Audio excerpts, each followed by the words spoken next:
Bobby, how are you enjoying your time at Fitpro Live? Horrible. Worst event ever. Fitpro is probably the event I look forward to most every single year. I look forward to it for a couple of reasons. It's not just the venue, which, by the way, the London venue, Jane, Brent, massive improvement. Loved Loughborough. Yes, I mean that seriously, but this is such a convenient event. It's gorgeous, right on the Thames. Couldn't ask for anything better. I think it's not only the combination of speakers, but there's something in today's day and age of Instagram and Twitter and Facebook and social media that creates a cultural dynamic where people have a proclivity and a strong need for community. We've never been more connected, and we're so connected that sometimes we feel disconnected. And what Fitpro does better than many other conferences, and many conferences around the world do this very well, is they bring delegates and presenters together in a way that they can interact seamlessly.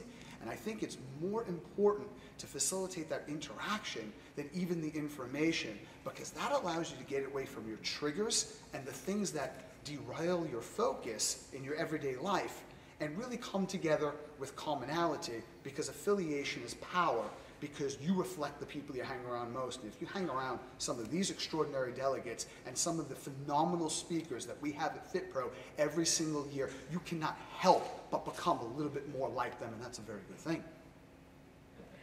So why is goal setting so vital for self-determination?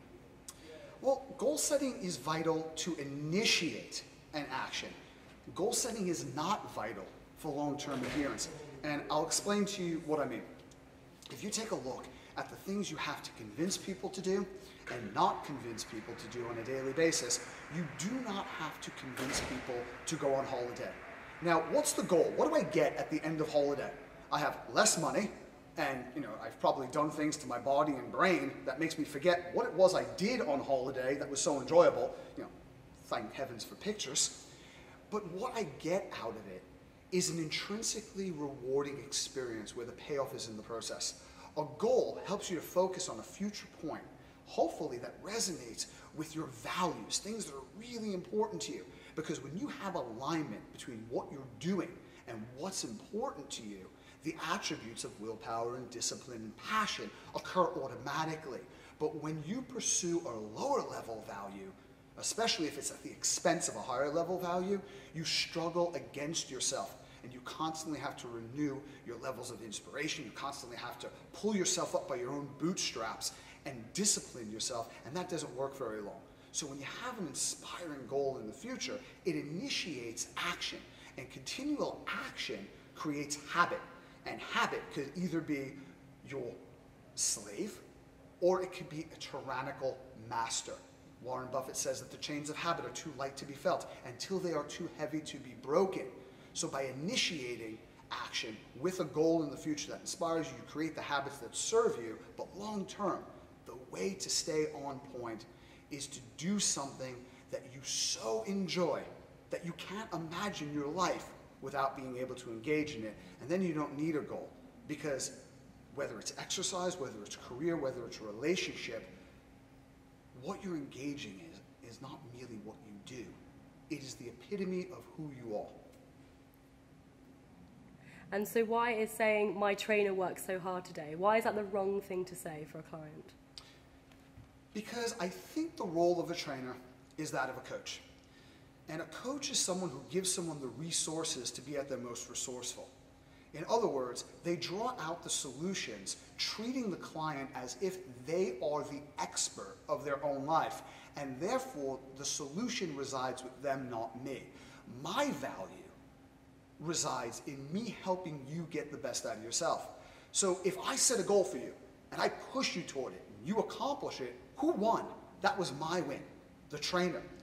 Now, if the trainer wins, you might feel great about your trainer for the day, but what you don't get to feel is the intrinsic self-satisfaction and the confidence that comes from stating an objective and taking the actions that allow you to fulfill the objective, so you lack an increase in self-efficacy. Self-efficacy is defined as your confidence in your ability to initiate and sustain a set of actions in correspondence with a specific outcome. Number two, if it's my trainer that's going to produce the result, They're responsible. They're responsible for effort and outcome. If I'm not responsible for outcome, I'm not accountable to it. And the problem with that is being that there are 23 other hours in the day. And even if I have a client that I see 3 days a week, an hour per day, which is a pretty good client, I'm sure you'll agree with that, 98+% of the week they're away from me. If they're not accountable to their own behaviors, the outcome is far, far from being guaranteed. Would you agree? Finally, Bobby, what other sessions have you been enjoying at Fitpro Live this weekend? Without a doubt, Rodney Korn. Rodney Korn has the perfect combination of playfulness, extreme intellect, and Rodney has the ability to assimilate divergent sources of information and communicate that in one clear, convergent message. I'd also recommend John Berardi. John Berardi I recommend not only in conference but outside of conference, because there are 3 things that drive your life and drive your clients' results, and they're questions more than statements, and they are the why, the what, and the how. What are you trying to accomplish? How are you going to get it done? But most pervasive and most important, why are you doing it? And John Berardi doesn't only exist between the what and the how, because quite honestly, there are a lot of people in the industry, in the realm of nutrition, that do that in an excellent fashion. But John Berardi is one individual that immerses himself in the what, the how, and the why with excellence. And he has a consultative approach to nutrition, and by being a coach and a consultant, he works on the intrinsic attributes of the client to help them, as I've said before, become the leader that they are looking for.